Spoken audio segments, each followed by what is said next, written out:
Good morning students. कल ma'am ने आपको आपके हिंदी की भाषा माधुरी बुक का पार्ट 16 ऐसे भी बच्चे पढ़ाया था। इसमें मैम ने आपको बताया था कि कैसे हीरा, पन्ना और मोती जो है वो कागज़ चुनने वाले बच्चे, गरीब बच्चे हैं जो स्कूल जाना चाहते हैं लेकिन अपने जिम्मेदारियों, भूख और लाचारी के कारण वह स्कूल नहीं जा पाते।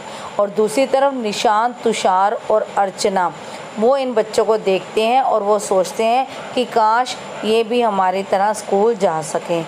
तो अब हम इसके आगे का पाठ पढ़ेंगे।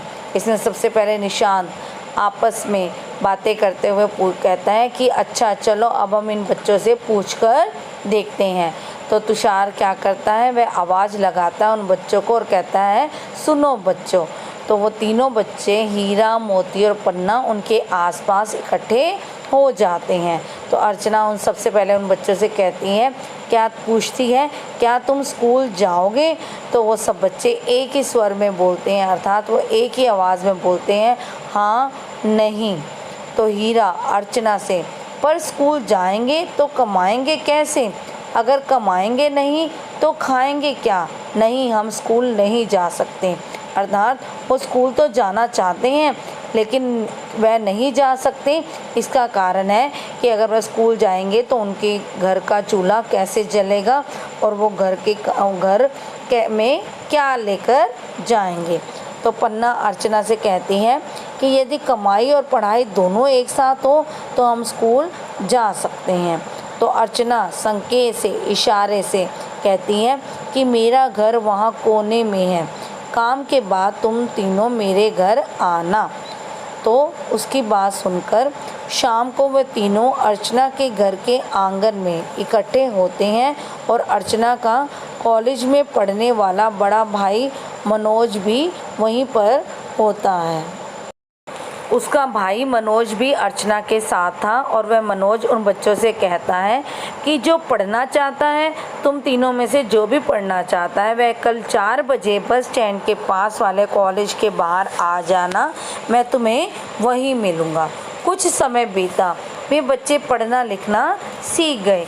एक दिन हीरा ने पढ़ाई लिखाई की बात अपने पिता को बता दी और उसके पिता ने यह सुनते ही उसे डांटना शुरू कर दिया और बस्ती के सभी लोग उनकी आवाज़ें सुनकर वहाँ इकट्ठे हो गए और मनोज भी वहाँ पहुँच गया।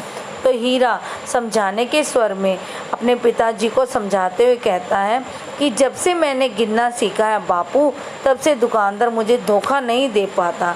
जितना माल मैं पहले देता था उस दुकानदार को, उसके वह मुझे 10 रुपये देता था, उतने माल के अब वह मुझे 20 रुपये देता है। तो मनोज वहाँ खड़े लोगों से कहता है कि यदि ये बच्चे थोड़ा पढ़ लिख लेंगे तो कोई भी इन्हें लूट नहीं पाएगा। बड़े होने पर ये अपने बच्चों की देखभाल भी अच्छे से कर सकेंगे। तो हीरा का पिता मनोज से कहता है, भैया अब तो मैं ही नहीं, मेरे साथी भी पढ़ना लिखना सीखेंगे। तो बच्चों, आपने क्या देखा कि पढ़ाई लिखाई का कितना अधिक महत्व है। जो पढ़ने लिखने से हमें कोई भी धोखा नहीं दे सकता और हम पढ़ लिख कर एक अच्छे इंसान बन सकते हैं। तो अब मैम आपको इस पार्ट का पूरक अभ्यास अर्थात बैक एक्सरसाइज करवाएंगे। सबसे पहला प्रश्न हमारा क्या है कि आपको सही शब्द चुनकर रिक्त स्थानों को पूरा करना है। जैसे स्कूल जाते डैश को ये सदा टकटकी लगाकर देखते थे। और शब्द कौन से हैं? लोगों और बच्चों। तो सही शब्द कौन सा आएगा? बच्चों। अगला है दोपहर बाद डैश के ढाबे के बाहर मिलेंगे, राजू या पहलवान। तो आपने पाठ में पढ़ा ही था कि वे तीनों कौन से ढाबे पर मिलने वाले थे? पहलवान के ढाबे। अब अगला प्रश्न हमारा क्या है? स्कूल में पढ़ने के लिए आपको जिन जिन चीज़ों की ज़रूरत होती है उन्हें लिखिए। तो ये सब आपको पता ही है कि जब आप स्कूल में आते हो तो आपको किन किन चीज़ों की ज़रूरत होती है। उसमें सबसे पहले है बस्ता, पेन, किताबें, पेंसिल, रबड़। अगला प्रश्न हमारा है कि दिए गए उदाहरणों की तरह खाली स्थान में सही शब्द लिखिए। जैसे फटे, पुराने, पढ़ना, लिखना। तो यहाँ पर जो शब्द है इधर, इधर के साथ क्या बनेगा? उधर। सुबह सुबह, लेना देना, रात दिन। अब अगला प्रश्न हमारा है कि आपको पाठ में से पूर्ण विराम तथा प्रश्न सूचक वाले दो दो वाक्य छांट कर लिखने हैं। अर्थात आपको पाठ में आए दो ऐसे वाक्य लिखने हैं जिसमें पूर्ण विराम लगा हो और दो ऐसे वाक्य लिखने हैं जिसमें प्रश्न सूचक विराम चिन्ह लगा हो। जैसे पूर्ण विराम वाले कौन से हैं? मनोज भी वहाँ पहुँच गया। अगला है एक सुबह। अब प्रश्न सूचक वाले अच्छा पूछकर देखते हैं।